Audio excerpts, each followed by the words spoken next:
This is the Roots and All podcast, and I'm your host, Sarah Wilson. Join me as I talk about all aspects of gardening with some of the top horticulturists from around the world. Hello and welcome to this episode of the podcast. This episode is brought to you by the UK team behind the artisan Beta Cut pruning products. Still largely undiscovered by the UK market, they've recently been discovered by Selfridges in May of this year, and they're now stocked there.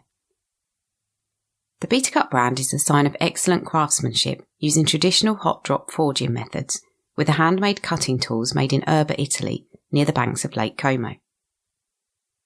Beta Cut has been a leader in providing steel cutting blades since 1955 and offers gardeners handcrafted products for those seeking that unique and traditional alternative. They're good as a gift too. See the pruner and sharpening stone box set in the link in the show notes. As a special offer for listeners, Beta Cut is offering a special 20% off all orders placed via the website throughout August 2021. Simply visit the link in the show notes and enter the code ROOTS20, all uppercase, at the checkout. This week's guest is Annika Zetterman, a Swedish garden designer, teacher and author of New Nordic Gardens. Annika works internationally, designing visually beautiful gardens which encompass sustainability, respect for the local environment and aesthetic, and which exemplify all the best aspects of Scandinavian design. In this episode, Annika talks about the ethos behind Scandinavian design, as it's expressed in a landscape setting, and decodes why the gardens featured in her book are so downright stunning. First up, she explains which countries are included in the Nordics.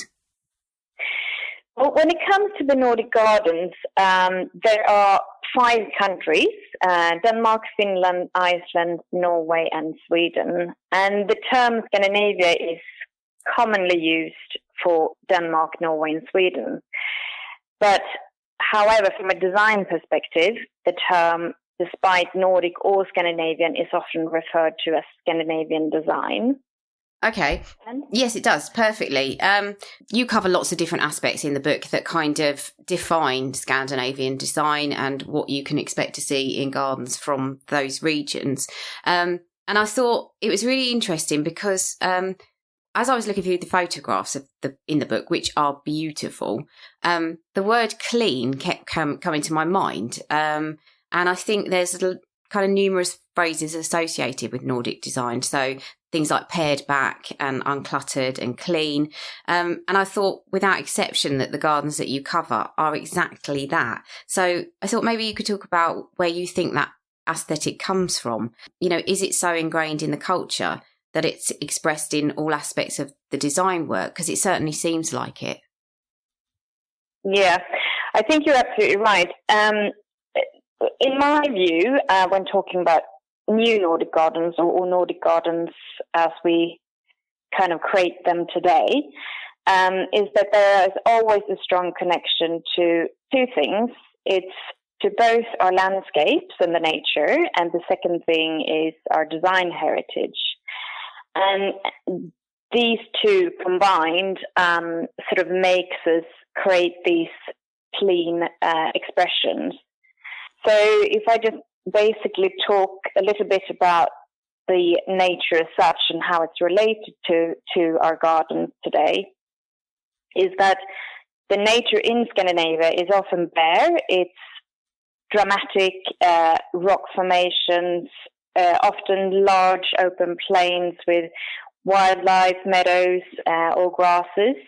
And there's loads of birch trees, pines and spurs, depending on where you are in the region. Now, these landscapes are far less lush and smooth and green as, you know, your English rolling hills, so to speak. So the expression in the landscape is rather harsh and rather bare itself. And this has obviously an impact on how gardens and the design carried out will kind of marry these landscapes. And Scandinavians, we are nations that have always cared for nature. I mean, basically, we kind of live with nature and very close to nature. So in gardens, we don't really frame away or dictate nature as such, but we sometimes invited to the gardens. So another aspect is that we do have a lot of land, and gardens are on average quite big. So they could naturally contain a part of a wilderness or forest or meadows. And depending on, again, where you are, it might even be rock beds in your garden, which is not unusual in mid-Sweden and towards the some of the coastal areas in Norway, obviously, with their rock formations. Many times nature is an asset to be incorporated into the design. So we really try to make them one unit rather than separate nature and gardens. Now, obviously, this can be challenging from a design perspective. Many times it is. And this also means that keeping things clean sometimes is the best way forward. And also in connection to architecture, which is sort of from a design perspective very clean. So nature is one thing. And when it comes to sort of cleanness, I think another thing to add to the geographical kind of vastness that we live in is that we do have sort of big, great openness around gardens. And this sort of emptiness is also, I think, a reflection on these clean palettes and clean expressions that we often create. So they do become something positive in the garden rather than thinking, oh, we need to dress and frame and decorate things, which is not really adding to gardens and our landscape.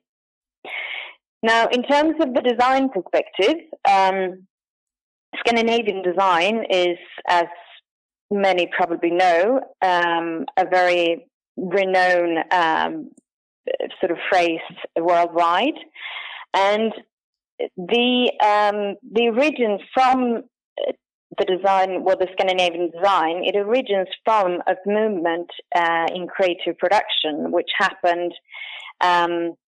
It peaked in the 1950s, but it's actually spanned from the 30th until the 1970s.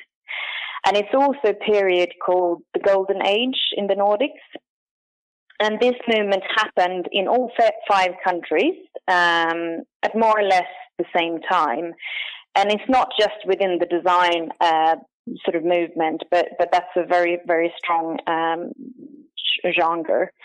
And it's based on work carried out with a high level of attention to functionality and quality, and with philosophies of modesty and equality.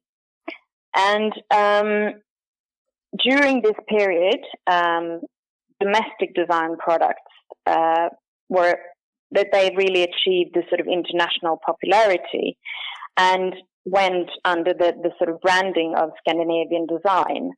So you've probably heard of loads of historic icons and designers and architects such as Arne Jacobsen, Alvar Aalto, Hans Wegner, etc., etc. So these sort of still are. It is a period in Scandinavia that's still setting the bar and what we work from.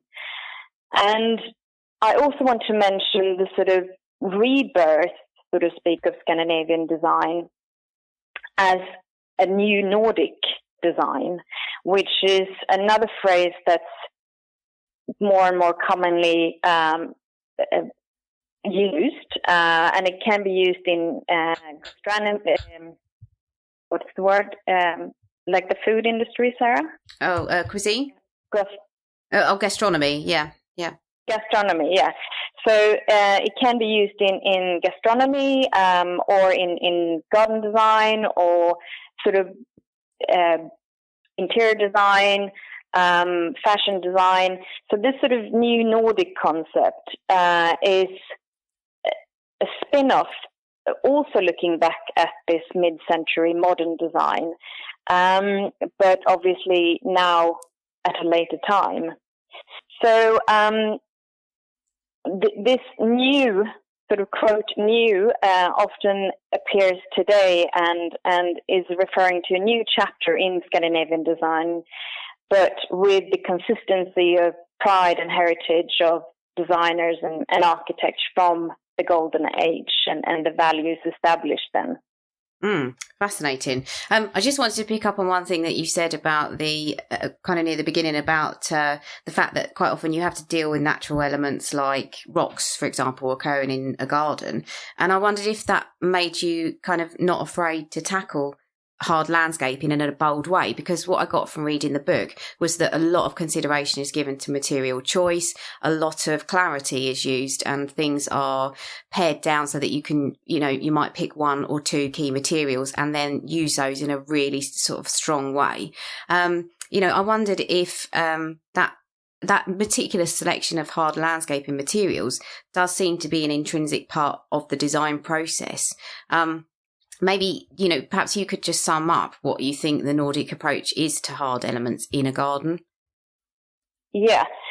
Well, I want to start with saying that in today's garden, I always have this in mind, and I think a lot of designers do working outdoors, is that we marry functionality and sustainability with grace. That's sort of the fundamental concept of Scandinavian and a Scandinavian approach.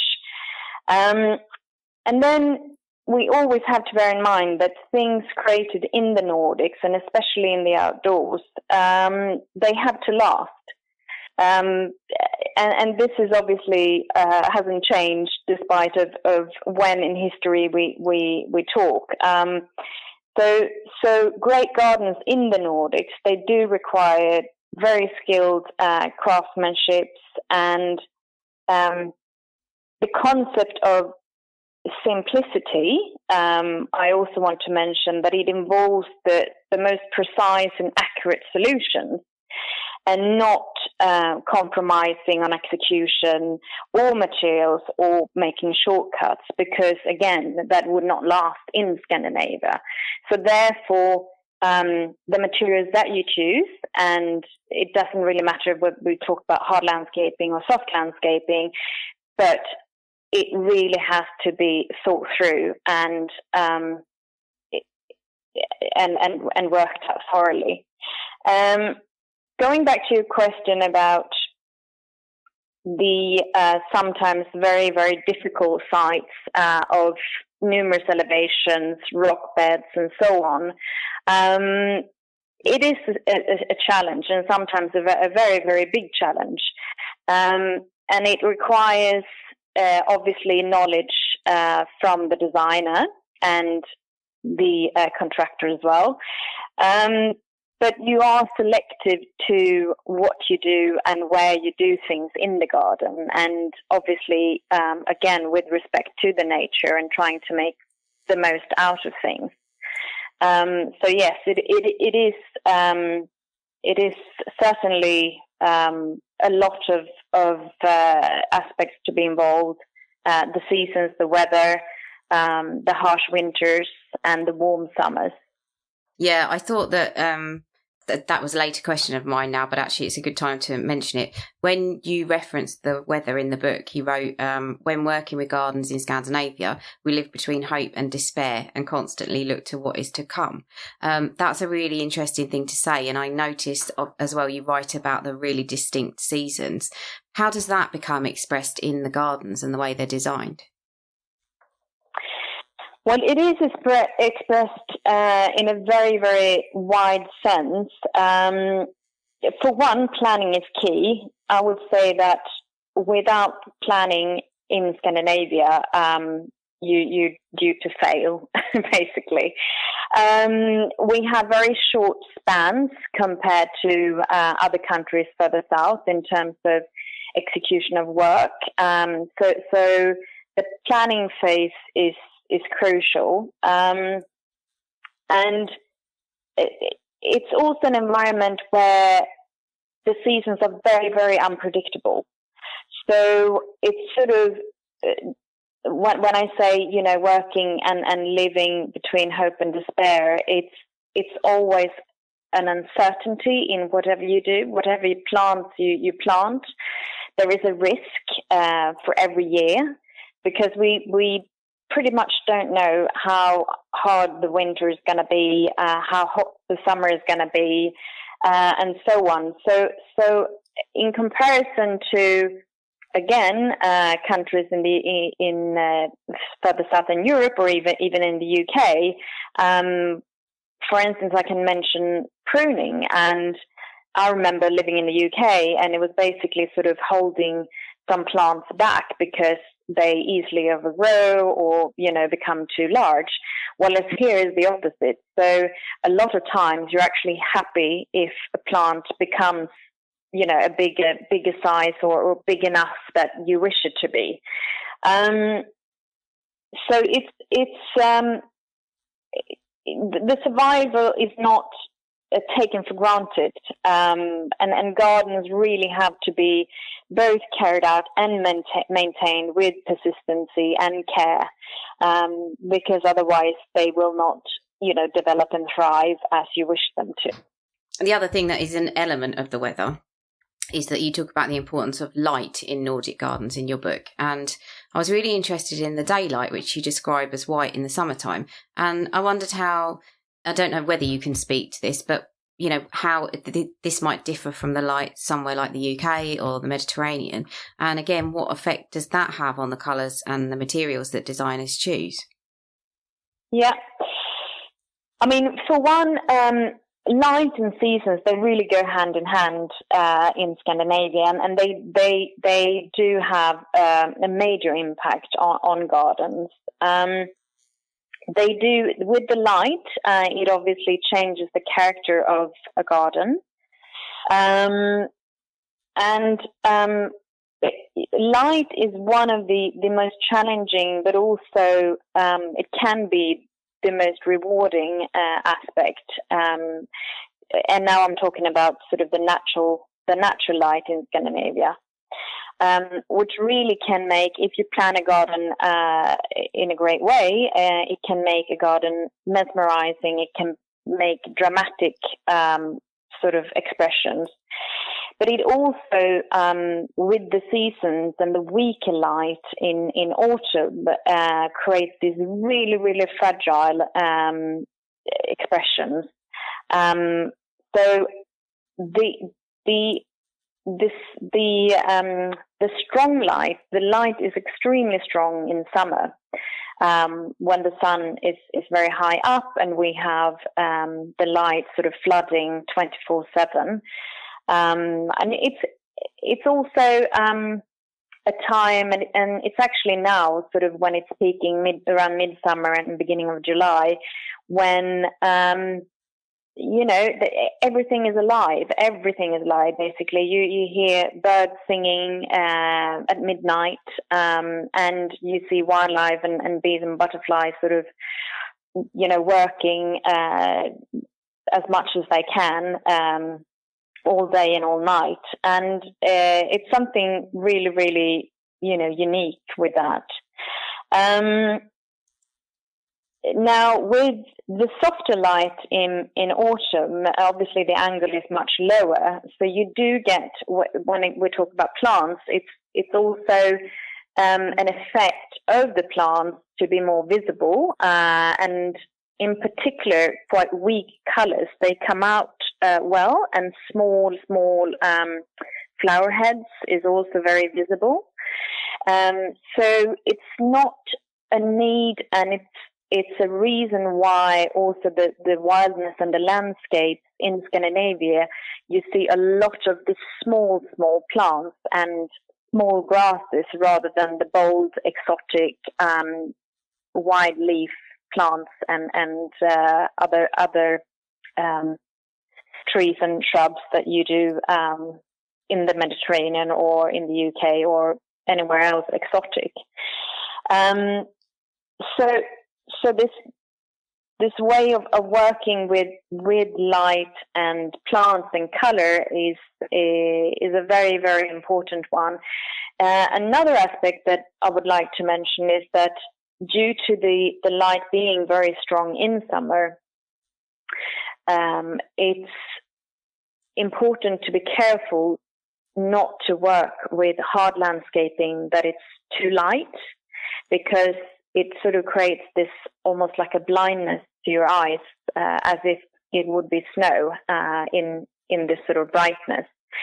And that's the reason I think it's always wise to, whatever you do in your local area, despite where you are, is to look around, like what rocks are naturally in your own environment, what can be found there in terms of plants as well, because you are highly likely to success in your garden if you do follow the regional sort of natural stone and rock bed. So, for instance, in Scandinavia, it would be slate, it would be granite, and it would be limestone, and different sort of silvery colors mainly, rather than too bright or too dark. Yeah, it makes perfect sense, and that does, I think, apply in the UK as well. Sometimes with white paving, it can be unbearable to kind of look at in the sunshine. Yeah, I thought it was interesting what you said about sustainability, because you need to check that things are built to last and to cope with the environment and the climate. I think in your book, I get the impression that sustainability underlies outdoor design in Nordic countries.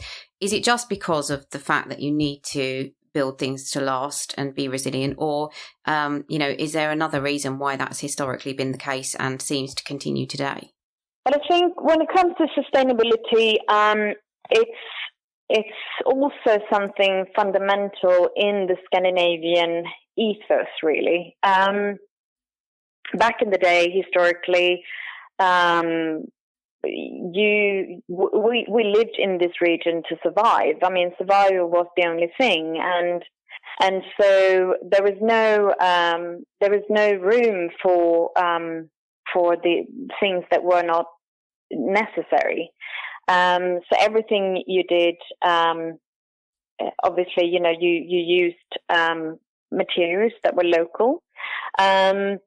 As one example, also, which is very common today and quite a trendy thing, I would say, and hopefully here to stay, is sedum roofs and these sort of green roofs that are added onto cities and likewise in private gardens on garages or small houses and so forth. This is not something new. This is something that's been in our history for years and years, looking back. But it's a revival in a sense, and it's a very sensible way of working with the environmental aspects and looking at what can be done in a sensible way to your garden. So I think the to answer this sort of sustainability aspects and another thing in Scandinavia is that again, gardens are being quite large, and it gives you opportunity to, for instance, grow your own food. And that's also something that's been done for years and years and years. And back in the day, that was the only thing that you grew. You didn't think about ornamental plants, but it was only about surviving winter and having apple trees and so forth to produce produce that you could use, and that's something again that's coming back, and people have the appreciation of being self-sustainable or almost self-sustainable. Yeah, I like the fact that your design has this kind of historical thread and cultural thread running through it. Are there any other trends that are emerging in new Nordic gardens? Yes, I would say, in general, I'm happy to say that the interest in gardening and in garden design, and actually to take care of your garden, that has grown in general. And there is a big, well, I should say that, a lot of people, they're actually either moving to the countryside, or people are buying allotments or summer houses or cottages. So the space, the actual garden and outdoor space, is valued quite high among people today. And it has that sort of personal value, and people want to really make sure that they use the gardens and use it wisely and see it as an asset to a house. I mean, if growing used to be big, it's even bigger now. I think there is also, with the restrictions that's been going on for quite some time now, that there is currently a longing for the exotics, and for traveling and also the escape from perhaps work and so on. And so the desire then for outdoor swimming pools and lounging close to water has certainly been something that's been on the rise. And also orangeries and greenhouses to kind of prolong the seasons and use the garden more widely. It's certainly a boom of that. So basically, I think that Scandinavian gardens have rapidly changed over the past few years, and often larger proportions of gardens are arranged these days, and in a much greater degree than they used to be. And gardens are much more. I mean, it's much more than an extension of a home, but they're actually spaces which people like to use to the maximum potential, and where we really like to spend a lot of time. So another aspect is that Scandinavians are very open-minded and not afraid of trying new ideas in general.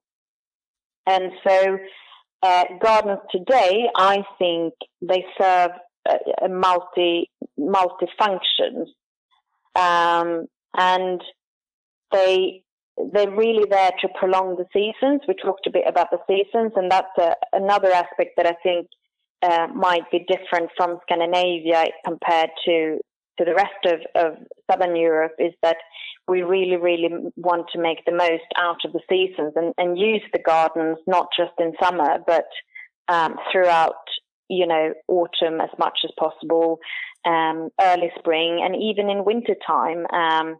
So therefore, you see a lot more added to the gardens. You see things like outdoor kitchen and pizza ovens, saunas and kitchens that didn't used to be in the same extent before. And it's due to also that Scandinavians, we really move outdoors in summertime. We're not just using the garden and sit there sort of randomly, but it's actually families that they spend the entire day out in the garden if the weather is nice, and it's happening throughout the whole summer.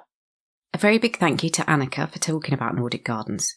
If you appreciate design and beautiful gardens, you should definitely pick up a copy of her book. Thank you to you for listening, and to Beta Cut for sponsoring this episode.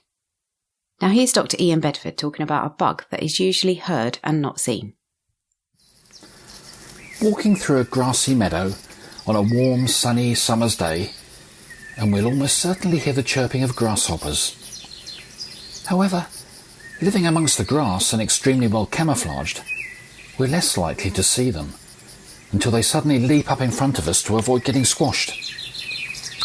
In Britain, we have 11 species of grasshoppers, and these differ in a number of ways from their near relatives, the crickets. Primarily, grasshoppers are herbivores and are active during the day, whilst crickets are omnivores and mainly nocturnal. They also differ in the way that they make their chirps, with grasshoppers rubbing their hind legs against their forewings and crickets just rubbing their forewings together. Chirping, which is known as stridulation, works in a similar way to us running our fingernails along a comb, and it's used by grasshoppers and crickets to attract a mate. Each species of these fascinating insects has its own unique chirping sound, which ensures they're able to attract a mate from the right species. Amazingly, grasshoppers have tiny but highly evolved ears, not only to recognise the different chirps, but to tell the directions they're coming from. Ears that are not too dissimilar to ours, using eardrums that vibrate at different frequencies. Their ears, however, are not located on their heads, but are on the sides of their abdomen, and are such incredibly effective organs that they are now being studied by scientists to help us develop smaller and more effective hearing aids. Once the grasshoppers have successfully located their partners and mated, the females will begin laying their eggs into the soil. Then, as winter approaches, the adults all die. Their eggs, safely underground, will then overwinter until the following spring, when they hatch into nymphs that feed on lush new grass leaves, growing and molting a few times before they become adults and are ready to begin yet another season of summer chirping. You can download or listen to the podcast direct from the website rootsandall.co.uk. Please also check out my Patreon, where you can make a one-off donation or take out a monthly subscription to help support the podcast. Because if you enjoy the show, please help it continue. I also have a GoFundMe where you can make a one-off donation. Even a one-off donation of £1 helps, and I'll be really grateful for your support. So please go to Patreon or GoFundMe and search for Roots and All Podcast.